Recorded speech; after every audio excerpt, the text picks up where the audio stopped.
Hello everyone, it is Monday, January 13th, 2020. Welcome to this week's edition of the DL Sportscast. Before we get started, yes, I did manage to film my punishment video for last week. I know it isn't up yet. I had to do a lot of my, money job, hours this week. A lot, and it just took me away from any time I would have had to edit and post it, but it is almost done, and I know it's going to be about a week late, but it will be up first thing tomorrow morning. I'm also, because of the extreme amount of hours that I worked this past weekend, I am recording a few hours later, which means that the video is going to go up a few hours later. However, part of the delay is also because I got my little package.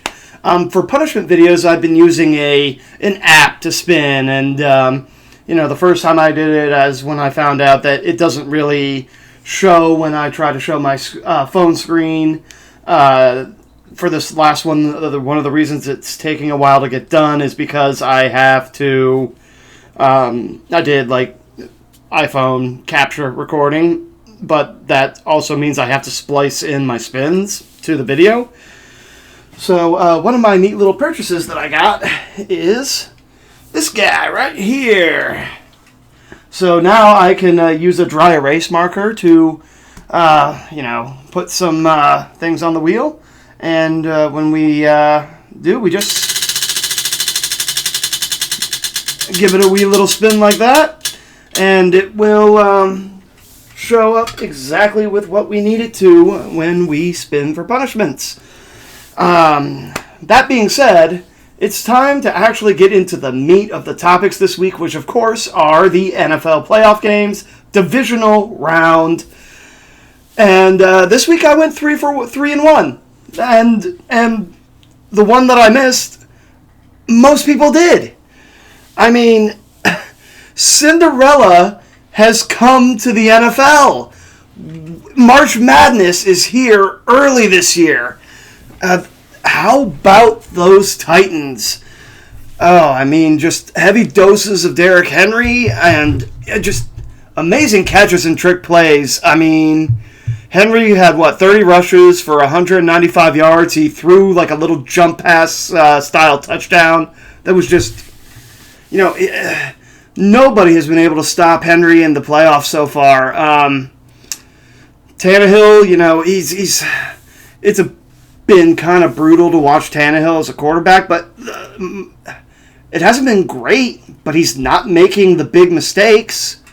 He had he threw for 80-something yards, and I think half of those yards were on one play. But 2 touchdowns. Short drives that mostly were, hand the ball off, run the ball, but, he threw 2 of those completions were for key touchdowns, and one of them was just one-handed and juggling, and it was like a mega circus catch. Titans defeat the Ravens 28-12. And it didn't even look like it was that close. The score of the game is a little bit deceiving. I don't think that offensively the Ravens were really that bad. They did move the ball. Lamar Jackson was great. And I have the numbers here.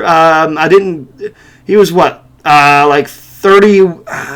He threw the ball 51 times. I think he was 35 of 51. I forgot to put that number in.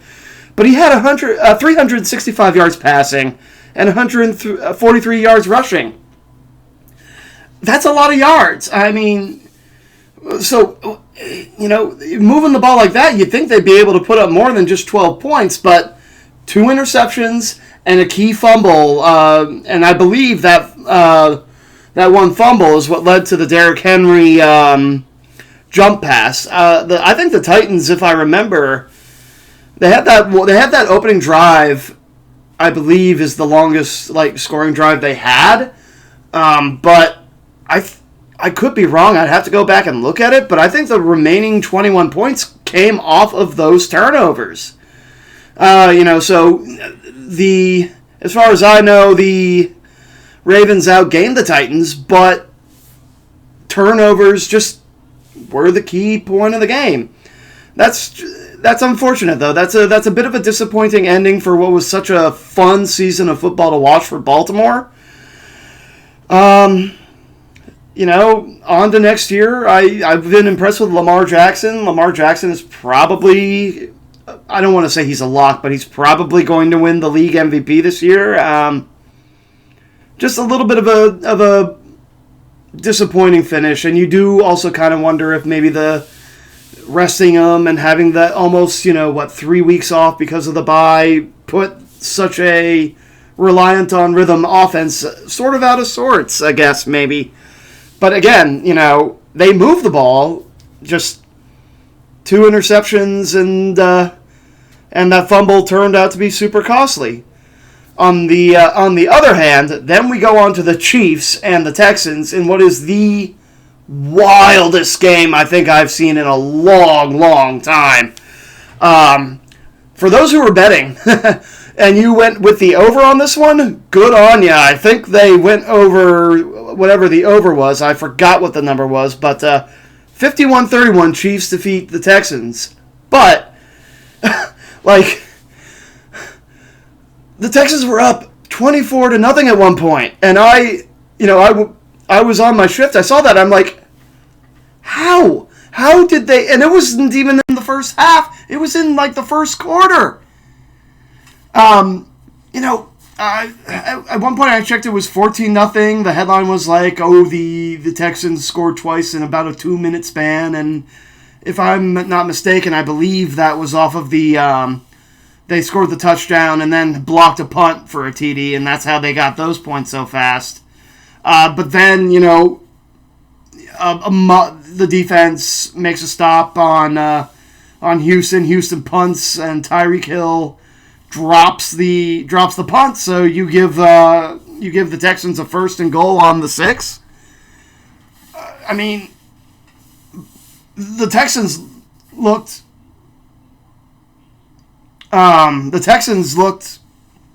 Like they were primed just to blow them out of the water.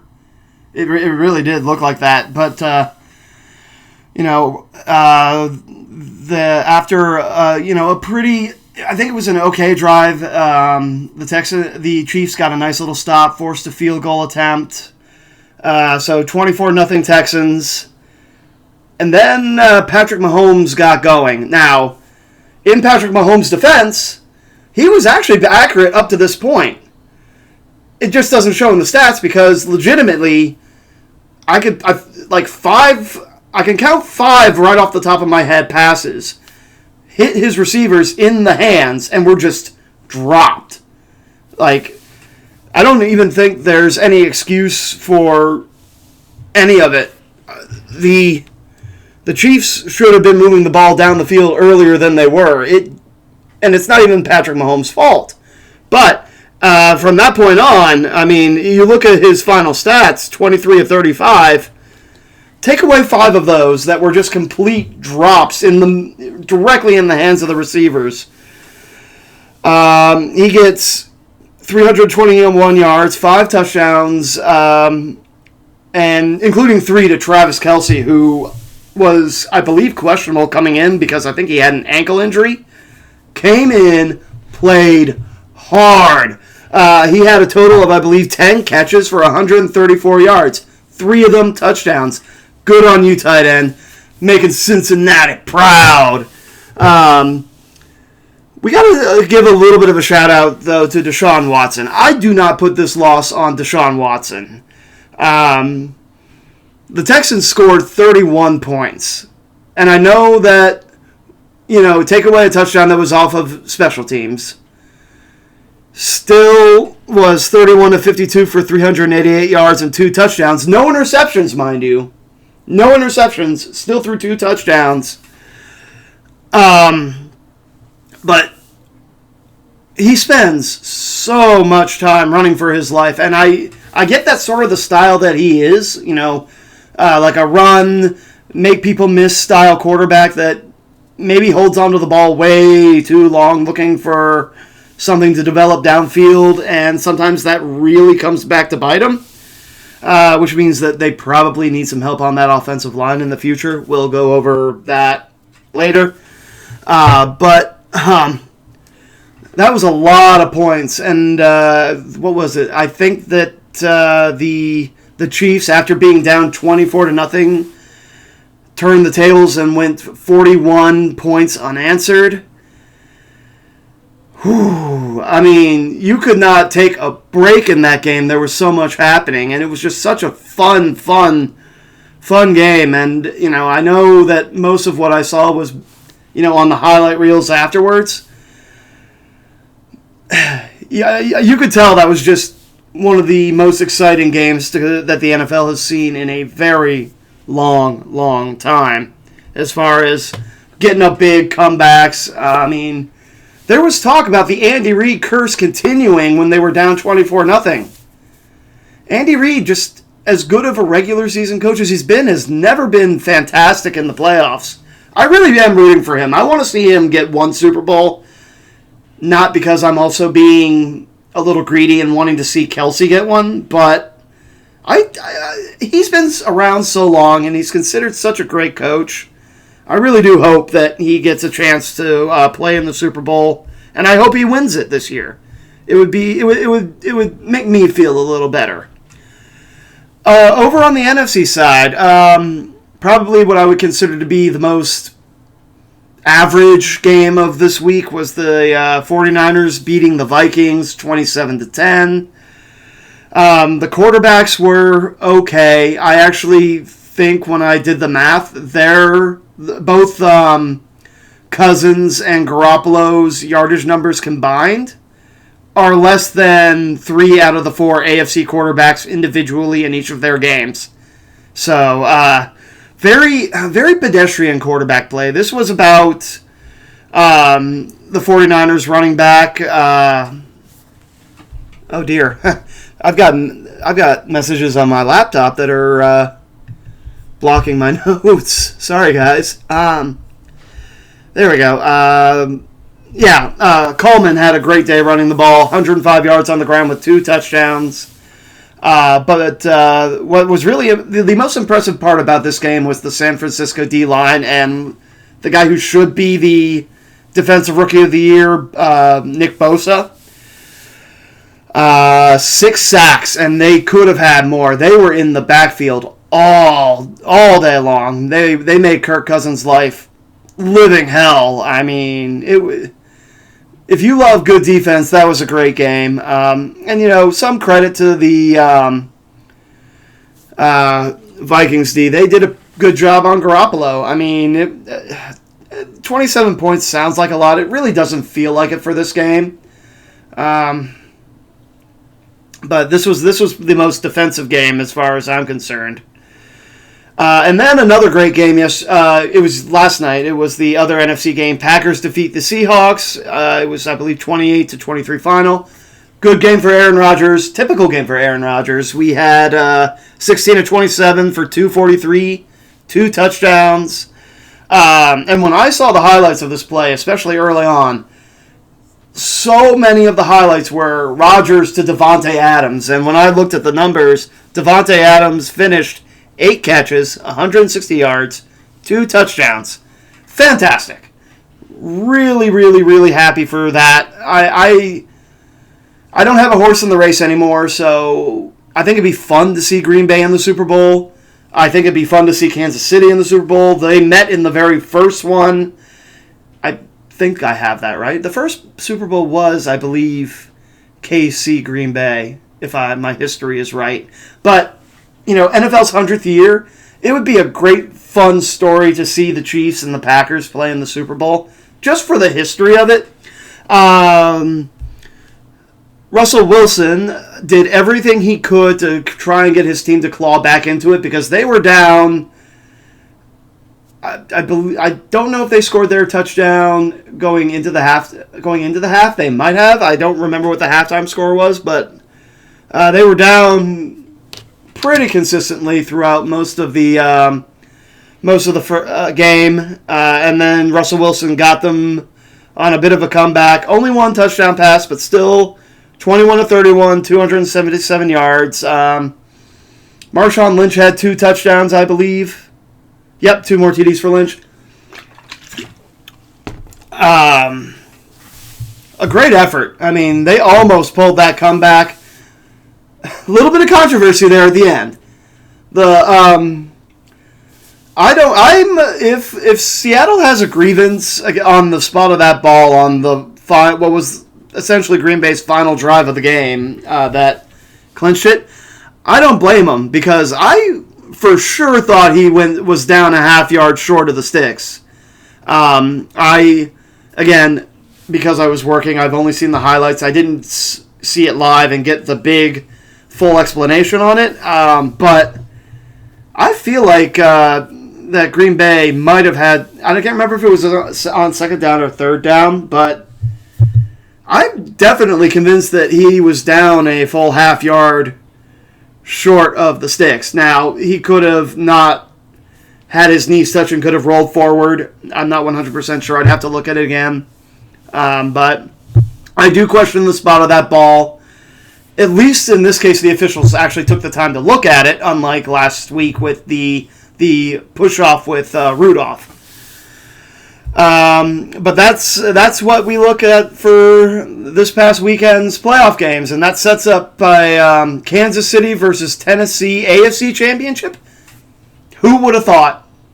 Who would have thought that Tennessee would have made it this far? Again, March Madness has come early. It's like either a late Christmas present or I don't know. It's still just a great story, and boy, Mike Vrabel has some fire in this team.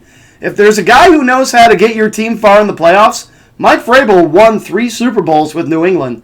He's a guy that can light a fire under you, especially when it comes to key playoff wins and playoff situations. On the NFC, we have San Francisco hosting Green Bay. That's a tough matchup to predict. That one really could go either way. I know San Francisco's going to be home. That's a tough one. I'm going to think about that one until the very end when I have to make my prediction. But let's move on to some of the other stories that made news last week, including, now that we're getting through January and the NFL playoffs, that means baseball soon. And I'm a Red Sox fan, so this hurts. Oh boy, so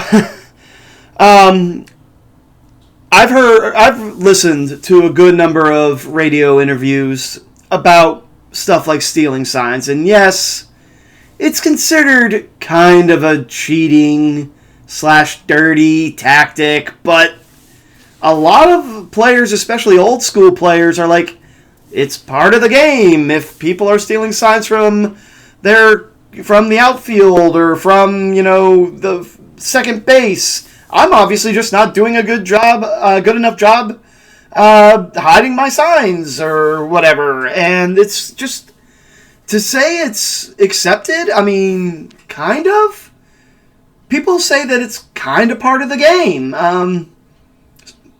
But this takes it to a whole new level when it came out that they were using their advanced film room to learn signs and steal signs. That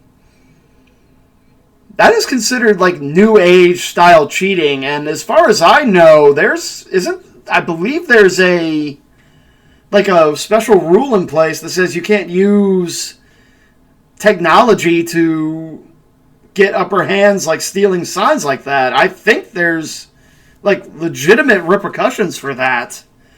The problem is that the report is that they were doing it throughout their World Series run under Alex Cora, and even before that, there's even more rumors now that it was happening when he was a member of the Houston Astros staff, and the Astros are now being accused of it going from their World Series run.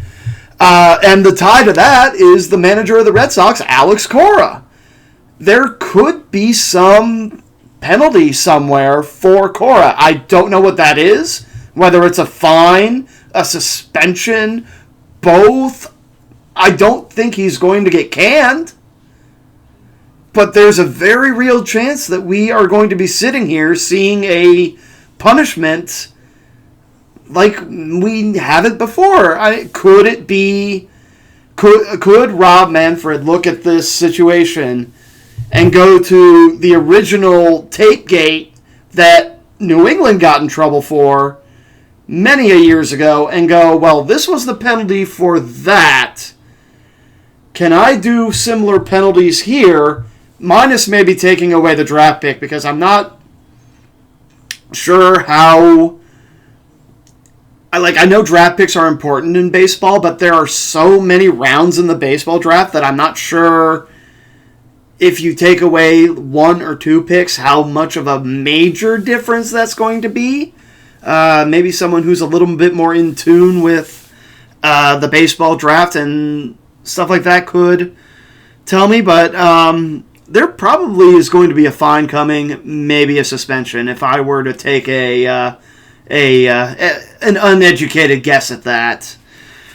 But it'll be interesting to see where it goes from here. I haven't seen anything new about it since about the middle of the week, so it's currently a little quiet. There's been a lot going on in baseball. There's been a lot of big signings. The Cincinnati Reds just signed a big name out of Japan. I think he's an outfielder. I also know that they made a 1-year deal with Trevor Bauer. So, and there's just been a lot of baseball signings going on right now. Too many for me to sort of go into on a weekly thing. If I was daily, I'd probably have a little more time to go into this.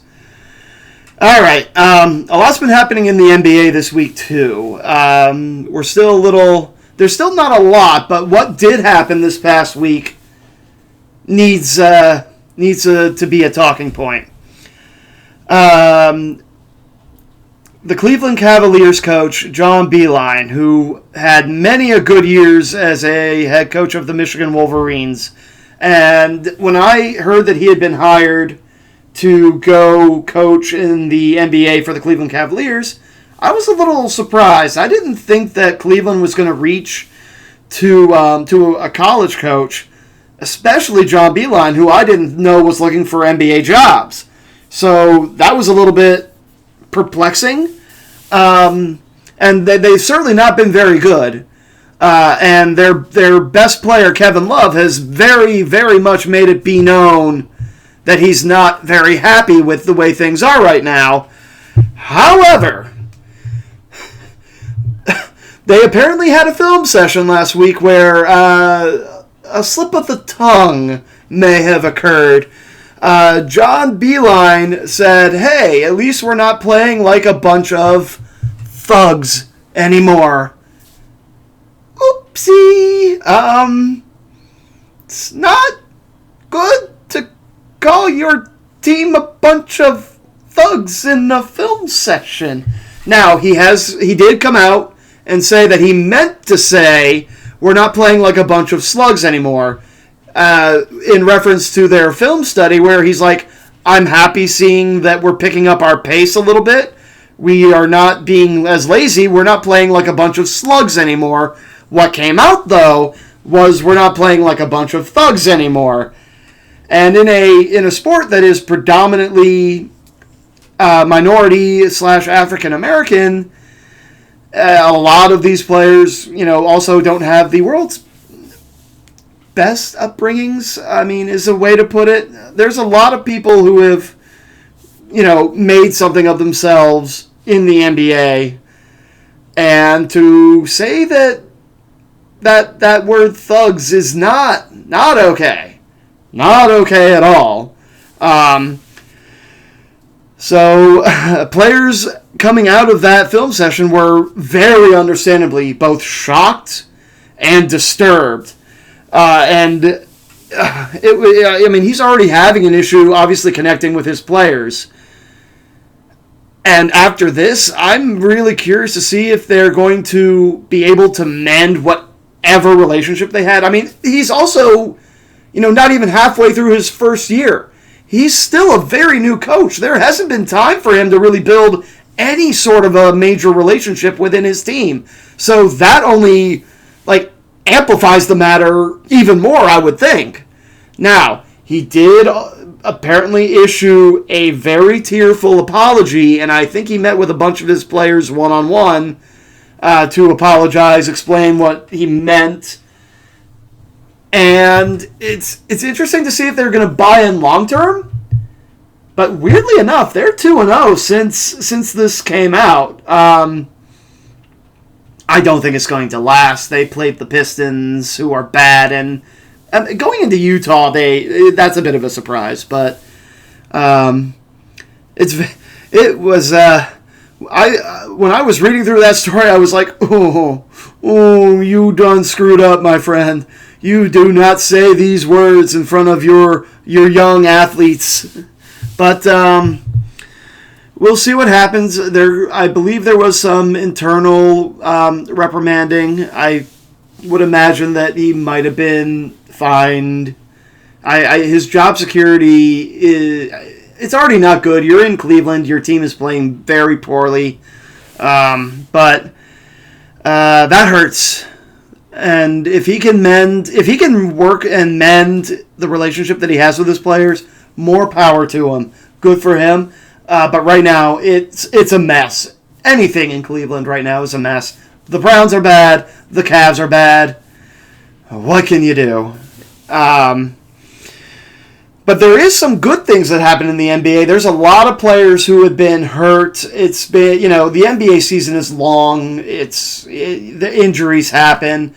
But one of the players that finally made his return is we had Kyrie Irving making his season debut with the Brooklyn Nets. This is something that a lot of people have been waiting for a very long time. And it's very nice to see him back, in spite of the fact that I feel like he personally screwed over the Celtics. I harbor no ill will toward him. I think the Celtics are actually better without him. Fight me on that. But he had a nice big return, 21 points on 10 of 11 shooting in only 20 minutes. So they're managing his minutes to make sure that he doesn't wear down or re-injure himself by overdoing it. But he went 10 for 11, 21 points, 4 rebounds, 3 assists. And he led his team to a win over the Atlanta Hawks. That's a good return. Will it really push Brooklyn to be a powerhouse like they expect them to be? I think we have to wait until Durant comes back to really see. But if you're a Nets fan, that's a promising start. We also had Pascal Siakam return from a groin injury. Now, this is a little... groin injuries take a lot longer than you think to come back from, especially like on the NBA with the hard court and as much up and down as you do, up and down the court as you do. He had a 15-point return, but we need to keep in mind here that he scored 12 of those 15 right off the bat, and then slowly faded. He only had, I believe, 3 points, after the initial 12.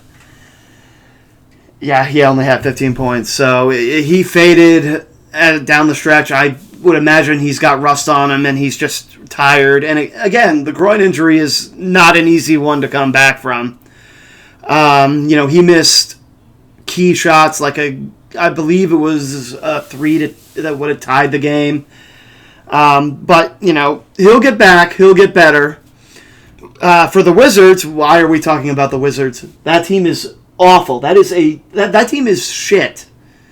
They've been bad for so long. John Wall was a disaster. Bradley Beal's been playing well, and if they could build around him, I don't know, maybe they'll be okay, but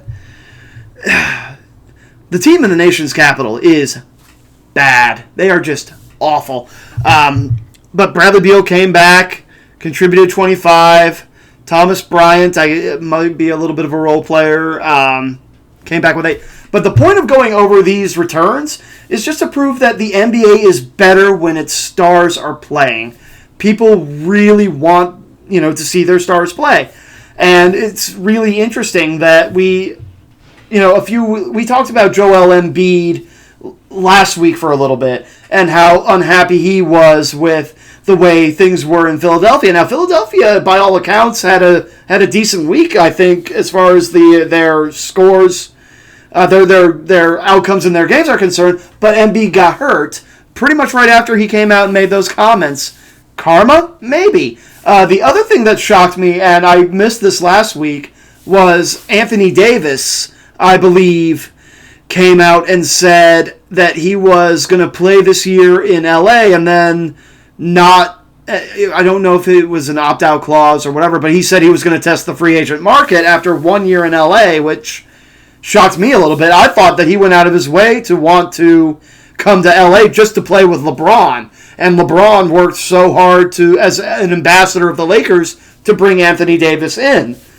So to come out and say, yeah, I'm only going to play 1 year with you guys and then I'm going to see what my value is on the market, good on him. See what your value is. At the same time, feels like you're kind of disrespecting the Lakers and LeBron a little bit after they tried so hard to bring you in to try and push the Lakers over the top. And they've been playing outstanding basketball.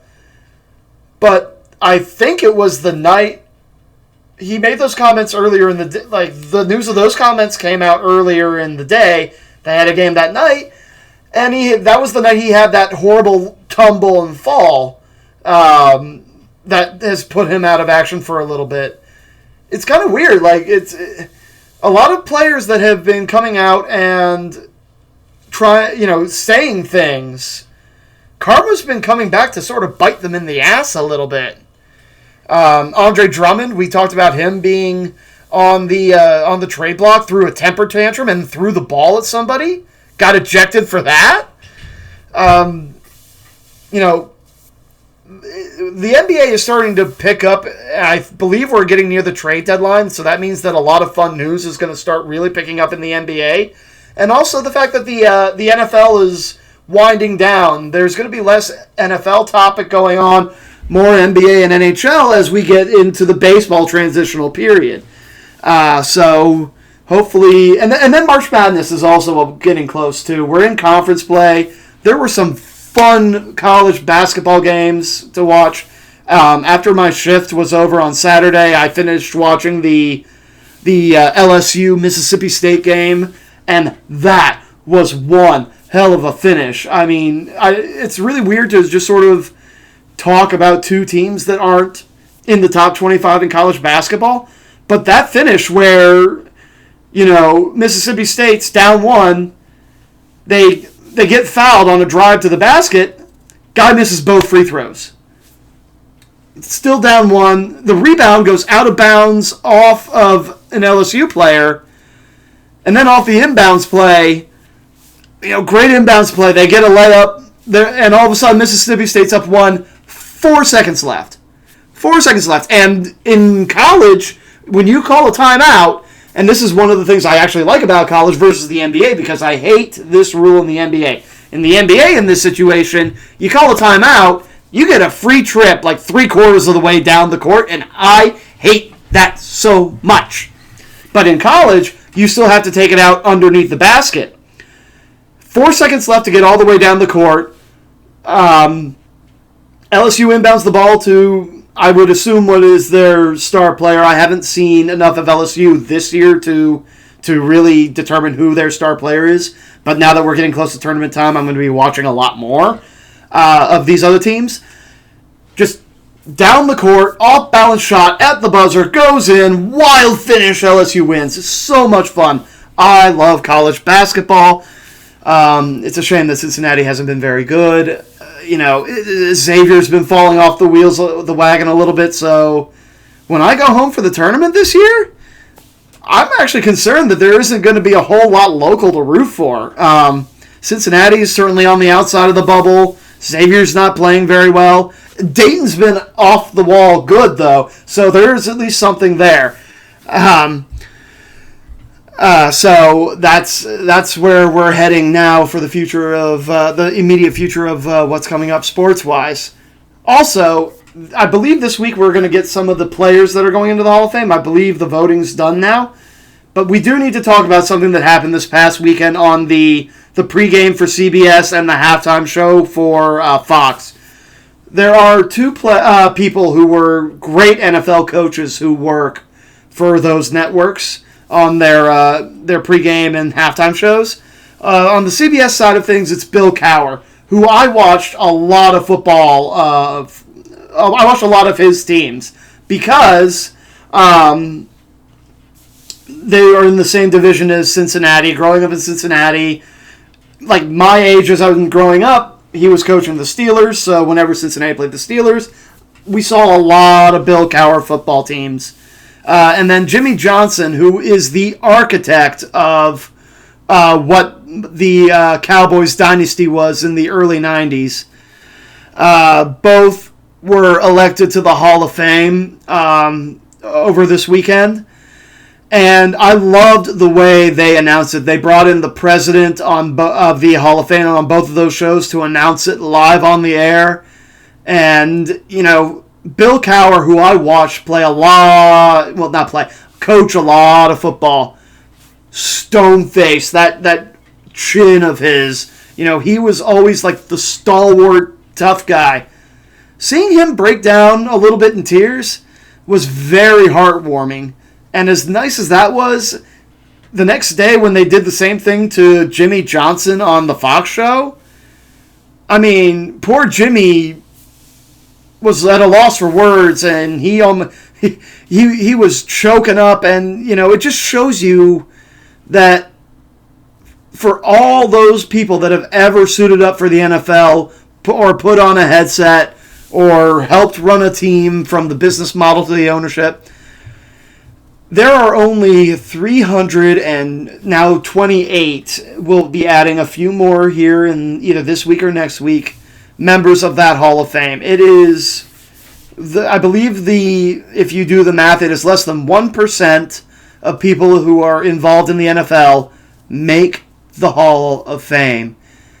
And to see the reactions of both of those legendary coaches as they were announced for their induction, I mean, it makes you tear up a little bit. It makes you feel good for people. Even if you rooted against those teams, you still have to respect everything they did. And, Jimmy Johnson, what happens if Jerry Jones isn't an idiot? I say that in a not entirely mean way. But what happens to the Dallas Cowboys as a franchise if they don't fire Jimmy Johnson? It's one of the greatest football questions of the past 25 years. What are the Dallas Cowboys if they don't get rid of Jimmy Johnson? Barry Switzer, yes, he did win a Super Bowl, but it was under Jimmy Johnson's players. And how many coaches have they had since? Jason Garrett wasn't what they thought he was, stayed there too long. Bill Parcells, you essentially could argue that Bill Parcells kind of got run into retirement. It was, just because he and Jerry butted heads a couple of times, apparently. Wade Phillips, people seem to like Wade Phillips' coaching philosophy, but, again, it clashed with what Jerry wanted. I mean,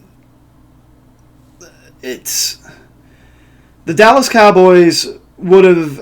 How many Super Bowls probably could they have won? I mean, they probably could have won another. They would have gotten the one under the Switzer year. That could be credited with Jimmy. Maybe another one or two if Jimmy sticks around. I mean, Jerry Jones may have cost this team at least one or two more Super Bowls.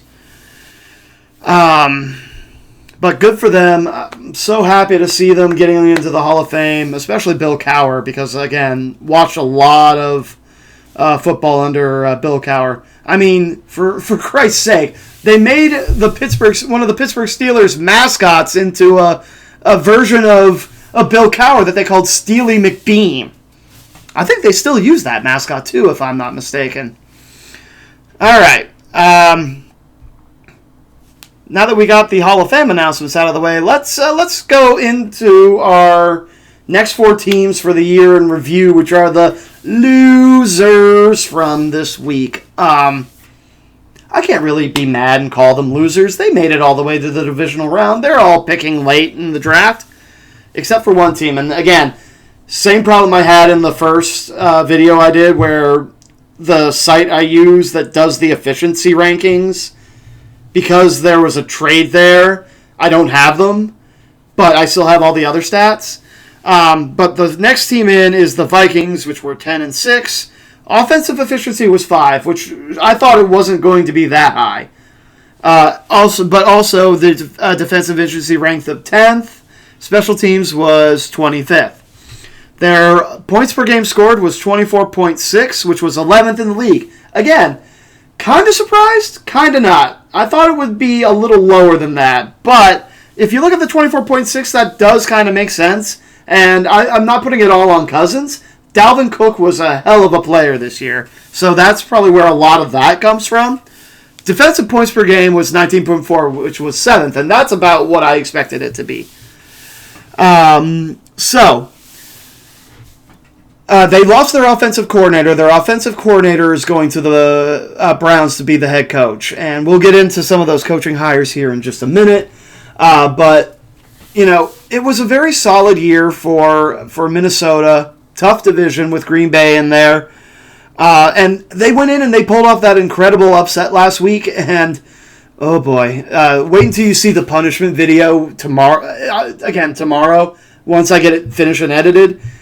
And you will understand why I cursed so much that game last week. But, Kirk Cousins is a solid quarterback. He had a good year by my standards. I think his numbers were good. Their turnover differential was 11, so it's not like he was throwing interceptions. They did a good job creating turnovers as well. As it is, though, their needs are interesting. I do think that shoring up their offensive line wouldn't be a bad idea, but the other thing they need to do is they need to figure out, and this is going to sound weird, their wide receiver situation. Thielen's very good. I don't know if it's a contract year for him, but he has also been somewhat disgruntled this year, and especially disgruntled is Stephon Diggs. He has thrown a couple tantrums and skipped a few practices because he wasn't thrilled with how things were going. Now, a new offensive coordinator might change that, could change that culture a little bit, but, I don't know if Diggs is going to demand a trade. I don't know how Thielen's going to be this offseason. If they can bring them both back and get them both working in harmony, they'll be fine. But I think the biggest need for them, apart now from an offensive coordinator, is they need to shore up their offensive line to keep people from getting to Cousins quite as fast. Because I think that is one area, especially in the championship, the game yesterday or 2 days ago, that they struggled was keeping Cousins protected. And then we have the Texans. Now, Texans were 10-6. Now, this is the team that I don't have the efficiency numbers, because the site I use for the efficiency numbers did it based on draft order. And because of the Laramie Tunsil deal that was pulled off earlier this year, that pick is now going to the Miami Dolphins. But I do have the points per game numbers. That was 23.9, which was 12th. Which sounds good until you look at the defensive points per game numbers, which was 25.3 or 23rd. This is that's a really weird number, because for a team that was 10-6 and won their division, I would have thought that their offensive points per game numbers would have been at least positive compared to the defensive points per game numbers. But what that essentially probably tells me there is that when they won close. When they lost big. And if you throw in the game yesterday, that kind of makes sense. They can put points on the board, but they give up a lot of points as well. They were even in the turnover department. So as far as I could also tell, I don't think Deshaun Deshaun Watson was the cause of that. You know, I think they did a pretty good job taking care of the ball, but they didn't do a good enough job taking the ball away from the other team. So if I look at their team needs for the next year, I'd say offensive line. Yes, they made that deal for Tunsil. I don't think it was enough, though. And also, I need to make sure, but I think Tunsil was hurt for most of the year, too. Maybe. I'd have to go back and take a look. I don't recall hearing his name called much this year. And I think they need DBs. You know, linebackers or DBs. J.J. Watt, you know, came back and was very impressive. Although I will say the offensive line of KC, as far as I could tell, did actually a pretty good job on him yesterday when he was in the game. I'm actually going to take a look because I'm actually curious to see what the numbers on Watt were yesterday. That's actually something I'd like to look at real quick. But while I'm looking that up, I thought Kansas City did a very good job on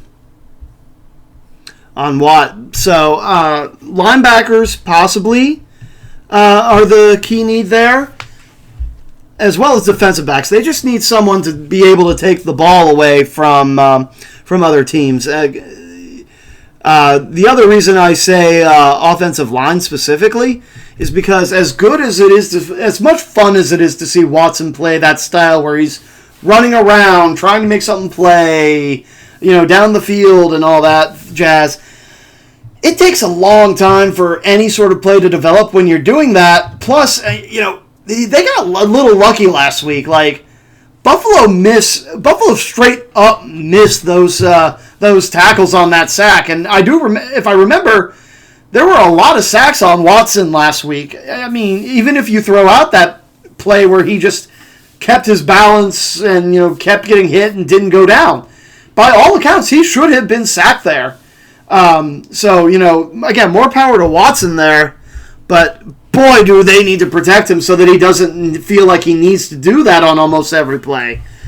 Okay, Houston defensive. Where's Watt? Yeah, Watt didn't have a tackle. The only stat that J.J. Watt has is a pass defended. And, yeah, I do remember him knocking down one pass, but he didn't make that much of a difference in the game, it looks like. That's impressive. I would have thought that he would have had at least a couple better stats there than that. So, yeah, offensive line needs and defensive backfield, I think, is where they need to go. Seattle, I love this team.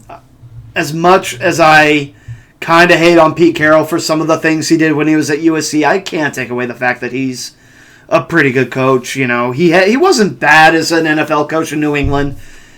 He decided to go back to USC. I guess those years did him good for coaching. I mean, he's been fantastic since he's been back. But another good year for Seattle. You know, what did they finish? Like 11-5, I believe, is what they finished at. Offensive efficiency was 14th in the league, which I thought it would be higher. I thought that was going to actually be a little higher. Their defensive efficiency was 17th, and their special teams was 11th.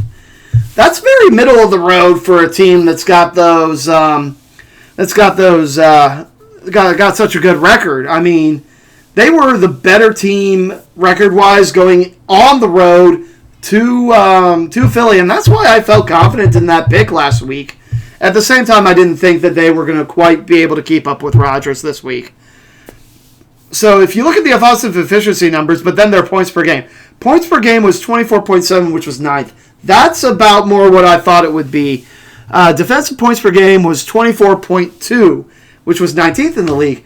A lot of close games is what that tells me. And in that last San Francisco game that they played, they, again, I believe were down big and then had to make a comeback and made a game out of it, which is kind of how they played a lot of this year.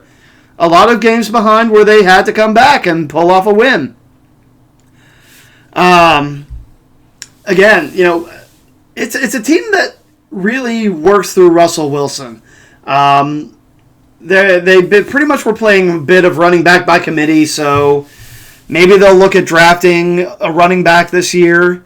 I do think that they need some help on the defensive side of the ball, particularly defensive backfield, I would imagine. They've got some good young linebackers, but I think they need to go there as well.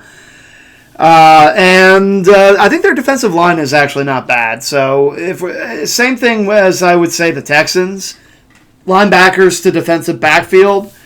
But man, they have some good, fun wide receivers to watch. And Metcalf and I forget his name off the top of my head. Who am I thinking of? Looking it up right now. Looking it up. Lockett. Lockett's the name I'm thinking of. Tyler Lockett. So Metcalf and Lockett, fun wide receivers to watch. But again, I think as far as we're looking, defensive side of the ball, running back, they need to get someone who's consistent because they brought back Marshawn Lynch specifically for those goal line package situations. Although he did do a good job catching the ball out of the backfield sometimes, you can really tell Marshawn Lynch has a lot of wear and tear on those legs, though. I mean, he's good in those short package situations, and he got a good amount of touchdowns for the amount of time that he played, but he doesn't get those big bursts when you're using him down the field. As a matter of fact, they really only brought him in for short package situations. They didn't use him like they used to, which was an all-down back. So we'll see what he does. There's, the word on the street is he's obviously going to retire. I mean, he came out of retirement for a few games. I think that he will retire a Seahawk where he started his career. And, I think it's a Hall of Fame career. We'll see, though. And then we get to what could be the most disappointing team on this list, the Baltimore Ravens, 14-2. Offensive efficiency was second in the league. Defensive efficiency was fourth in the league. Special teams was 12th. Second and fourth. 14-2. Number one seed. 32 points per game, essentially. It was 31.9. First in the league. Defensive points per game, 18.2. Third in the league. Number one seed. A plus 10 turnover margin. No, excuse me. No, yes. Yes, 10. I was looking at the previous one. By all accounts, they should be in the Super Bowl. Well, I mean, one seed, you always expect the one seed to be the favorite for the Super Bowl. There aren't a lot of major flaws in this team. So the fact that they move the ball so well. In this case, they just turned it over in opportune situations. And again, any given Sunday, sometimes it's just not your year.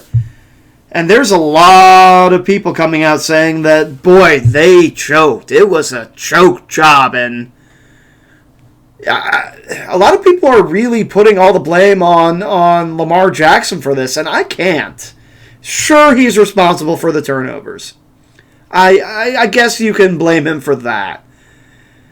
But man, to only score 12 points, and again, the Titans' defense is playing out of this world right now. And no one's been able to stop Derrick Henry. It just feels so unfulfilling that Baltimore is essentially one and done in the playoffs, coming off of a bye. Perhaps that's such a rhythm offense that time off put them out of rhythm. But I given the amount of yards they had, I just don't see it. I mean, maybe there were some missed rhythm plays that led to those interceptions. But, again, congratulations, Baltimore. Good year. Not a lot of flaws in that team. I think a lot of their personnel are going to be back. The one area that it did appear that they were lacking this year is the ability to get to the quarterback. Again, the linebackers and all them played well. They just weren't able to put a lot of pressure. I think maybe drafting an edge rusher for the outside of the D line, will really hopefully. I say draft, pick him up in free agent too, but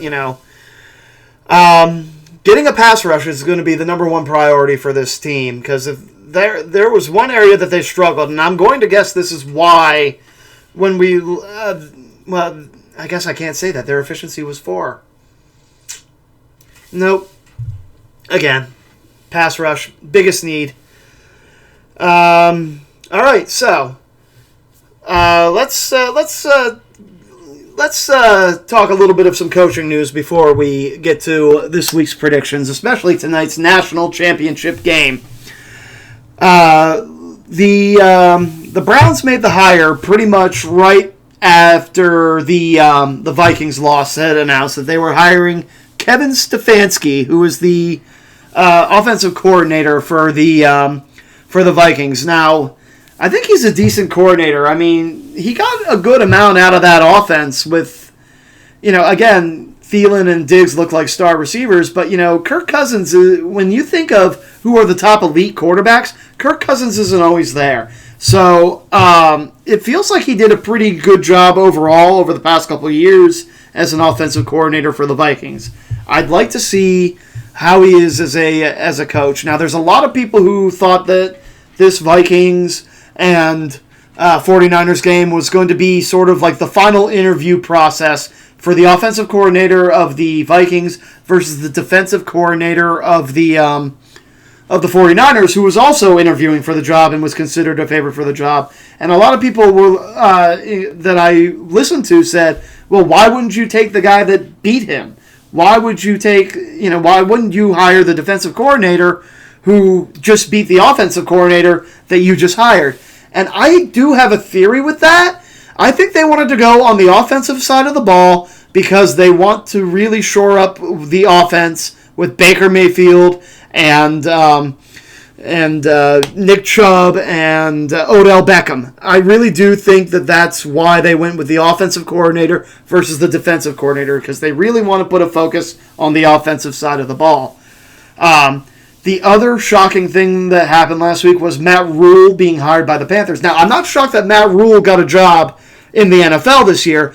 It's just not the team I thought it was going to be. I watched him coach at Temple because, again, American Athletic Conference right here. He beat Cincinnati pretty frequently. He took that Temple team from nothing to very respectable, and there's a linebacker that they had, and I can't remember his name off the top of my head, that went on to be a very high draft pick. So he really knows how to coach up talent. He went to Baylor. Baylor was in disarray. Had a very bad first year, but slowly built up, and had a fantastic year this year. They went to the Big 12 championship, lost to Oklahoma, who then proceeded to get housed by LSU. There's a reason I bring that up, I promise. But Rule is going to be the coach of the Panthers. Now, I thought he was going to go to the Giants because of the history he has with the Giants. I think it's a good hire for Carolina, but Panthers fans, again, I think are going to need to wait a couple years because that's how long it's going to take him to really build, especially if he wants to move on from Cam Newton. Will he, won't he, is the big question. Cam Newton, very good talent, constantly on the sidelines because he's hurt. And I'm not 100% sure it's the style of quarterback that Rule wants to go with. So we'll see if I don't think they're going to stick with the quarterbacks they had this year. I bet that they stick with Newton for at least another year, see what happens there. Maybe draft someone who they think is going to be the replacement for Cam Newton. Or they could go out and sign someone who they feel like fits Rule's system a little better. We'll see if maybe Teddy Bridgewater's available for that. But then, so Rule is taken by the Panthers, who's going to the Giants. The Giants decided to take Joe Judge, who, if you don't know, was the special teams coordinator for the New England Patriots. Not someone that you immediately go to because if you hire coordinators, you're like, who's the hot, young offensive coordinator or the powerful and ready to rule defensive coordinator? people overlook the special teams coordinators. However, New England, especially on special teams with punt coverages and kickoff coverages for the most part, are very disciplined. And that's why they're so good with their coverages. You don't usually see people break big returns against New England because they are just so very disciplined. And, this year was a bit of a rough year in the kicking game because Gostkowski got hurt half early on in the year, so they had to play a rotating game of kickers all year. But I don't know how much I really feel about it as a head coaching hire. I'm going to give him a little bit of benefit, though, because he will bring discipline to this team, and hopefully he will get them to play to their most potential. Out of all these hirings, though, I think Rule is going to be the best hiring. And the biggest thing I want to see out of Stefanski is if he can corral all those egos. And also, there's no hire yet for the GM spot there. Like, it's a mess up in Cleveland right now, and I hope he can put up with it. Okay. Real quick, drink of water. It is prediction time. Let's do the easy ones first. Or let's do the NFL ones first. 3 predictions this week for overall, 2 in the NFL. We have AFC Championship. The Cinderella Titans taking on the Kansas City Chiefs. I'm going to go with the Chiefs. I love what the Titans have done this year. I just don't know if they can do it 3 weeks in a row, on the road, hostile environments. Plus, the Chiefs are just so... how do you stop them? Who do you put on Kelsey? If it's not Kelsey, it's Watkins. They've got a young running back who's really starting to play well. There are just so many weapons on that... on the Chiefs that I just don't know if Tennessee's going to be able to stop them all. I again, watch me be wrong for the 3rd week in a row on this. I'm still going to take the Chiefs this week. The toughest one for me to pick is going to be that San Francisco Green Bay game. And I'm racking my head. I'm trying to pick my brain on this one. There's so many different ways this could go. I think this one's going to be really close. And I think I want to take the Packers, even though I think that San Francisco is the better defense, especially that defensive line that sacked Kirk Cousins 6 times.